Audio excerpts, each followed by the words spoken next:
You're welcome to Work Efficiency Management Software. A very short demo and an explanation of exactly how it works. First, I want to talk about execution.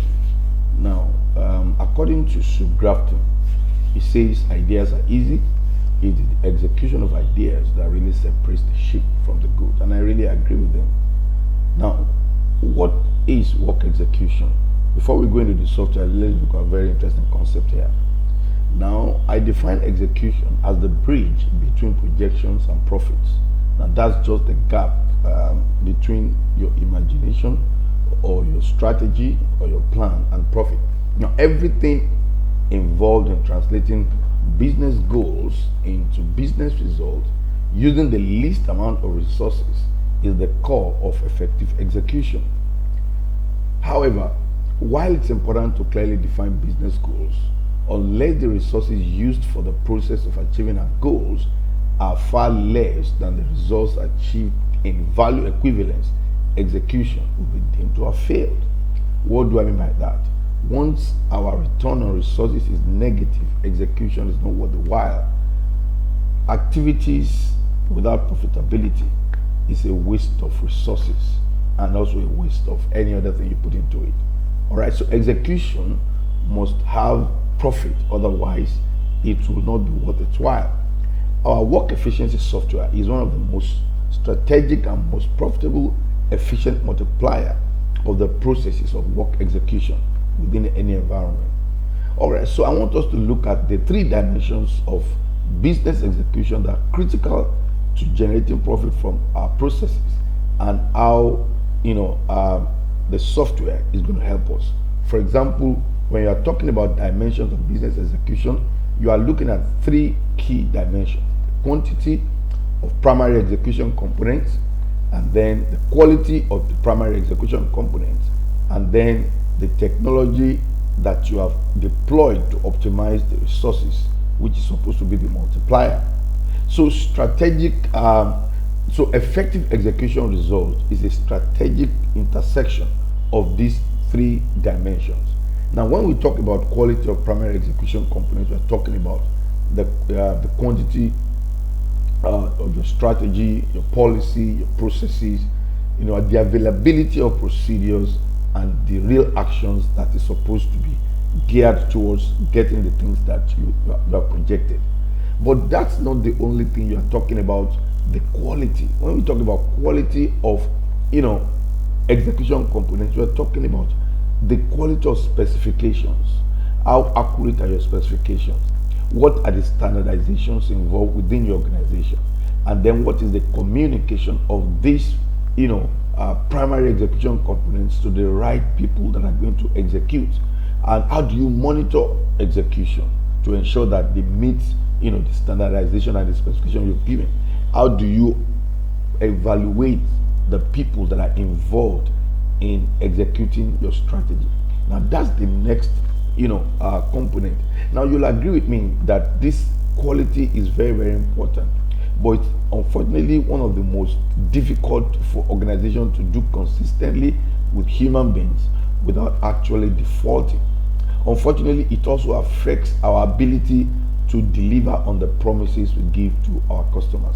Now, technology resource optimization, which is the multiplier of whatever we are able to achieve at this level, is something that brings about speed, ease, accuracy, consistency, and cost effectiveness to everything that we do in trying to execute what we want to use to satisfy our customers. So you'll agree with me that this is an area where there is a lot of hardship in terms of consistency, in terms of being gruesome, sometimes in terms of people disappointing and disappointment and not being able to maintain consistently the same thing.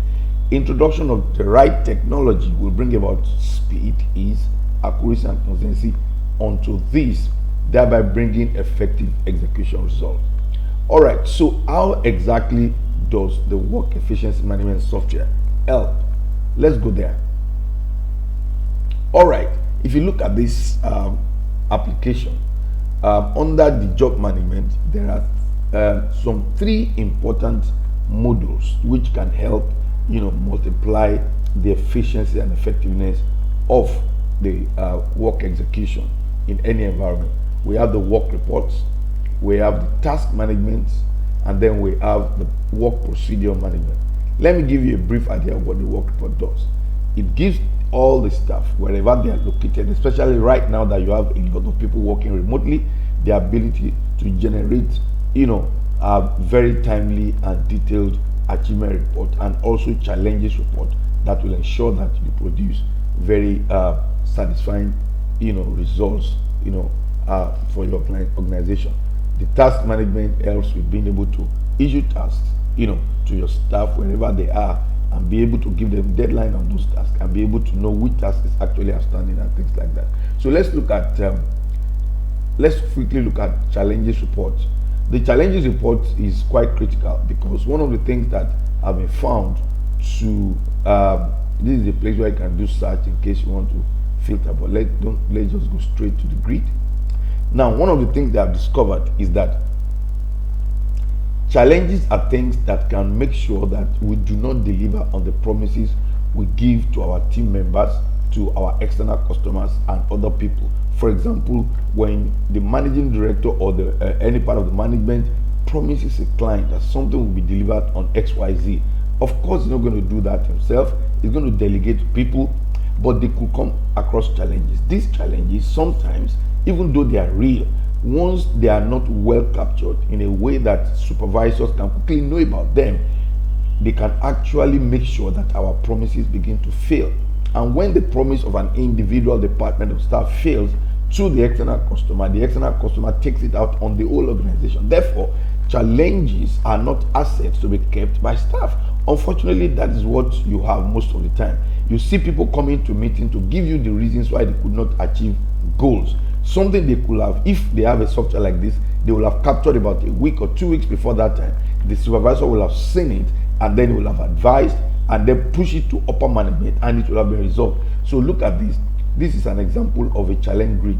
Now, this is something that the supervisor can see.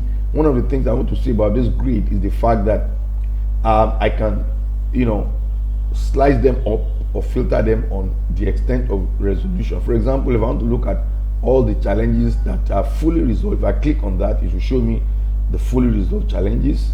And then if I want to look at challenges that are unresolved or partially resolved challenges, I can click on that, and then so it's extremely efficient in being able to. And then one of the things we want to see is the fact that it's a color coded system. Unresolved will always appear as red, which is to draw the attention of managers on their dashboard to things that are yet resolved. So for example, let's look at how an average challenges report looks like. Okay, so you can see this, the information that somebody needs to capture. This is the form that the person will fill. He will ask for the challenges, and then the person can actually say those things he has done to try to resolve the challenges, and then he can attach these challenges to external customer if it is relevant. You can attach it to internal customer, which are departments. You can even attach it to relevant projects if it is important. Beyond that, the person can attach it challenges to specific staff within the organization. It can attach the challenge to a specific equipment, which can actually help you to know how a particular device is causing problem, maybe a generator, maybe a car or a trailer, or so many things like that.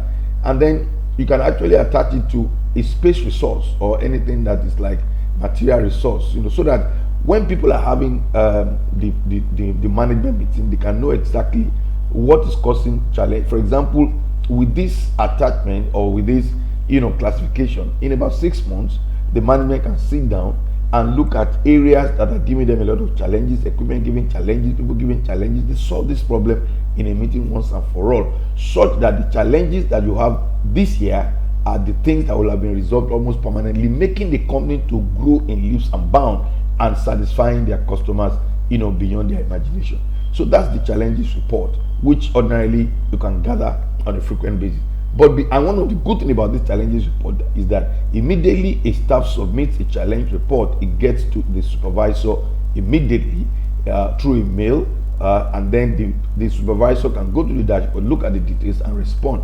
And this is something that they can go back and forth on until it is resolved. Again, Under the reports, you also have the ability to have what we call, uh, what we call achievement reports. Now, the difference between achievement report and challenges report is the fact that achievement report, it may be written depending on the cycle. Maybe you want it on a weekly basis, or a monthly basis, or maybe a daily basis. You can actually select that. But of course, the dashboard of the manager, you can actually see exactly what these achievement reports are, and they can be the basis for the meetings on Mondays, or maybe the monthly basis. Now, the difference is that challenges report sends automatic notification, while achievement report actually just sits in the dashboard of your supervisor. Now, one of the things that I want you to see again is the fact that we have this system provides the opportunity for managers also to capture what we call quantitative KPIs.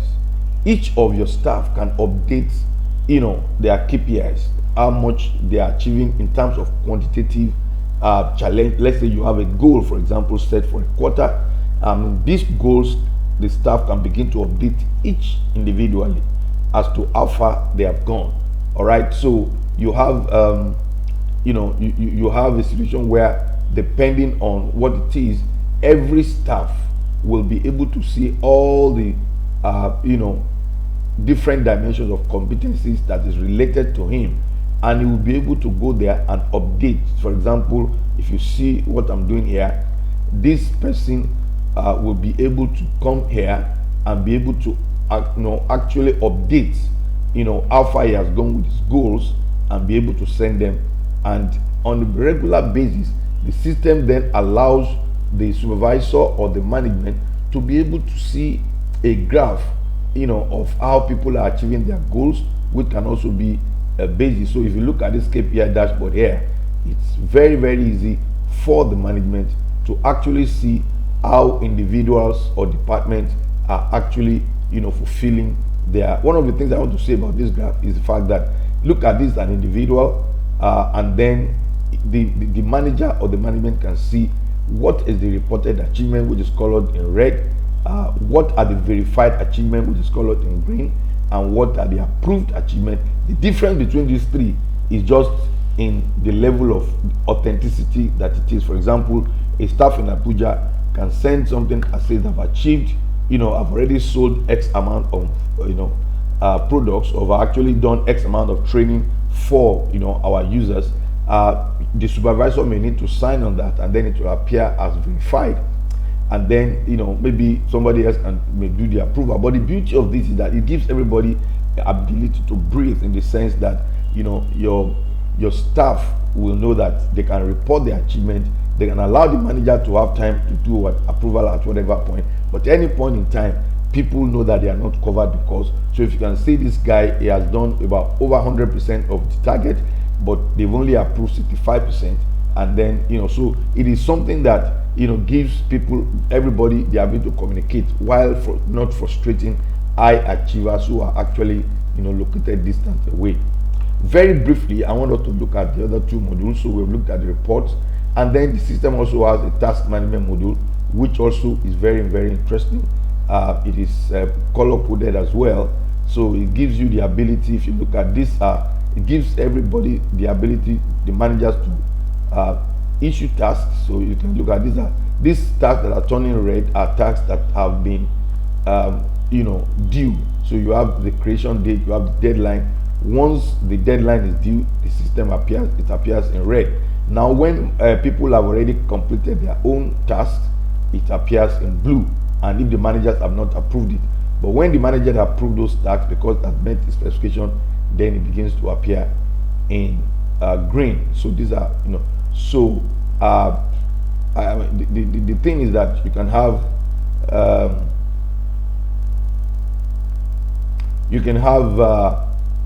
the task. This is the task form, and then you can actually identify. You can actually have the task checklist and make it available, and then you can actually have the ability to comment on the task and so many things. Quite a whole lot of things. Finally, I want to show us what we call the procedure management. Here, the system allows the company or every department individual to have anything that is a standard procedure documented. For example, this is an onboarding procedure, confirmation procedure under HR, and these procedures can be used as a basis of, giving tasks to subordinates. For example, if you are interested in giving a subordinate any kind of task, you need to understand that, for example, look at this task. All the document that is always relevant to carry out that task can be attached as part of the procedure, and then you can have the checklist. Now, with this checklist, if you want to give somebody an assignment and it is on this particular task, who is a subordinate, just click on convert to task. Then when you click on that, the system asks you if you want, and then it automatically takes you, it converts it automatically into a task. And look at it, this task contains all the relevant documents for the person who is going to take on the task. Then you just can attach it to the relevant staff, and then you can put the deadline, and then this is exactly what you have. So the person can go ahead and take the task, and by the time they are implementing the task, you can always see a place where he will be putting things like completed every time he finishes any of those checklists. And it also gives you room for people to begin to comment, on the task. Maybe you have issues with them, you can comment, and then an email will go back and forth to the people who the person that generated the task and the person that is working on the task. So comments and the rest of it can actually come in back and forth. So basically, these are some of the things that you have that will help your the multiplication of your productivity, and ensures that the organization is perceived as a very, very efficient organization. Productivity will increase, and all the things that are required to make sure that you have excellent execution will actually be supported with this technology. Now, I believe that you have learned quite a lot, and I feel that if you want to know more about this, I want to encourage you to check us out on smartreviewsng.com, or you can call any of these numbers so that we can actually give you a more detailed demo, or in any other area that we may be able to help you. Thank you for listening. Bye.